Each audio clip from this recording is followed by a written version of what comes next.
আজি মই মোৰ চিত্ৰলেখা পাকঘৰত লৈ আহিছোঁ এটা চুজি আৰু নাৰিকলৰ সৈতে ভাপত দিয়া পিঠা। আহকচোন মই কেনেকৈ বনাইছোঁ আপোনালোকক দেখাওঁ। এয়া মই লৈছোঁ নাৰিকল আৰু গুড়। এইখিনি ভালদৰে মই মিহলি কৰি লৈ অকণমান ভাজি লৈছোঁ। সুন্দৰকৈ ভজা হৈ গৈছে।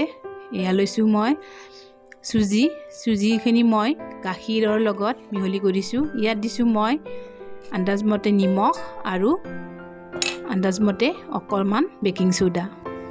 এয়া মই লৈ লৈছোঁ 3টা ডিছপ'জিবল গিলাচ। ইয়াত মই অকণমান ৰিফাইন তেল লগাই লৈছোঁ। এইটো লগাই লৈছোঁ মানে যাতে লাগি নধৰে, পিঠাটো যেন লাগি নধৰে। এতিয়া এই 3টা গ্লাছত মই সুন্দৰকৈ এয়া চুজিৰ ঘোলটো আধা আধাকৈ ভৰাই ল'ম। এনেকৈ দৰে ভৰাই লৈছোঁ। এনেকৈ 3টাতে মই সমানে ভৰাই ল'ম। আপোনালোকেও এয়া বনাবচোন। মই এইটো কালি জন্মাষ্টমী বুলি বনাইছিলোঁ। সকলোৱে বনায়, কিন্তু মই বনালোঁ প্ৰথম। দেখিলোঁ দেখোন ধুনীয়া হৈছে। এয়া এনেকৈ মই 3টা গ্লাছত সমানে ভৰাই লৈলোঁ। আৰু এয়া নাৰিকলখিনি মই এনেকৈ দীঘলকৈ লৈ লৈছিলোঁ। মাজত এনেদৰে ভৰাই লৈছোঁ।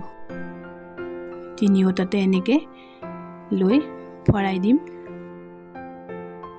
এইখিনি এতিয়া গেছত উঠাই থোৱা কুকাৰটোত ভৰাই ঢাকনিখন 3-4 মিনিটমান লগাই সিজিবলৈ দিলোঁ।